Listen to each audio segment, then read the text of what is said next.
the world can't stop talking about Gérard Depardieu.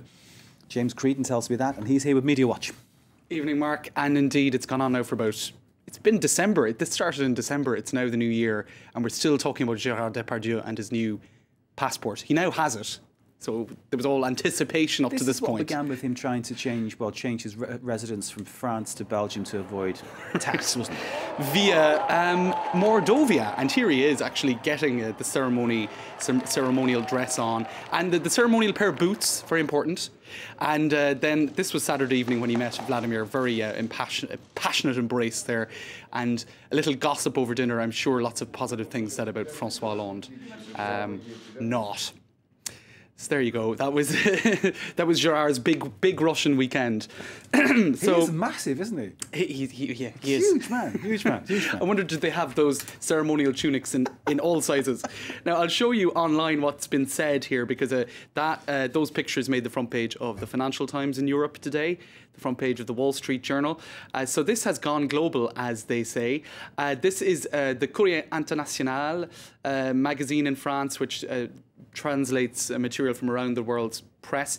That's Ukraine saying boycott Depardieu. Now that boycott Depardieu, those are the words of a far-right politician in Ukraine. But even moderate politicians are calling him greedy and saying he supports a dictator. I think that's the Ukrainian dislike for Putin. Is the dictator money? Oh no, it's Vladimir Putin. It's Vladimir. Okay. I think not all in Ukraine would be a fan.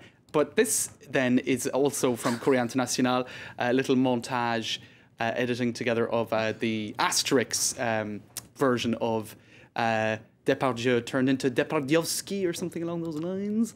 And this is from Le Soir de Bruxelles, a Belgian paper, because of course he was expected to take up residency there. He might still do, although the Belgians don't like this whole Russian escapade. He was told by officials that his chances of Belgian residency might now be in jeopardy. So that's a reference to the mannequin piss. I was going to say, that's the Belgian boy, isn't it, who's peeing, as it was. So there we go. Exactly, on François. Depardieu doing that on François Hollande. There we go. Which I think some people might find funny. But that's it. Now, just one opinion piece in the Times of London. This one I thought was pretty interesting. Agnès Poirier, known to many here at France 24, she writes, London-based and Paris-based journalist. Gérard's Russian green card makes a mockery of France, she said.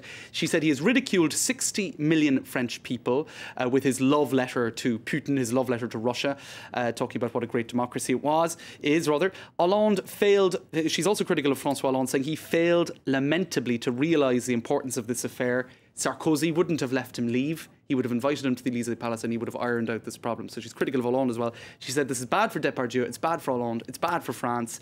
It's a massive French farce with all sorts of people like Brigitte Bardot getting involved, and indeed Catherine Deneuve. Queen Catherine Deneuve, even she entered the fray, said Agnès Poirier. So she's not impressed at all at this drama. You are certainly dropping the names tonight. Gérard Depardieu, Catherine Deneuve and Brigitte Bardot. They all had their public word to say on this. It really, I think farce is the only word for it.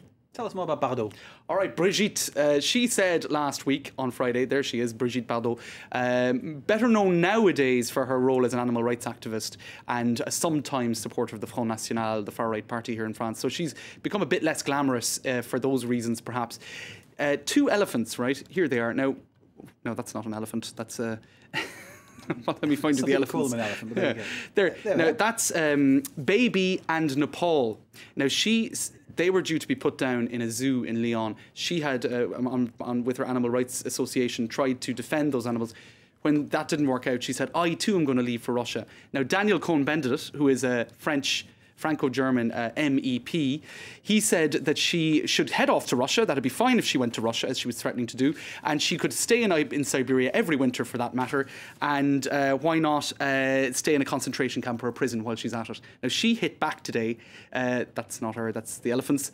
She said, I've been dragged through mud for 60 years. All I did was express the fact that I no longer recognise the country that I'm living in, and I'm being called a crazy old woman, hysterical, etc. What has he ever done to help animals, even though he's in the Green Party? So it's become this big public spat.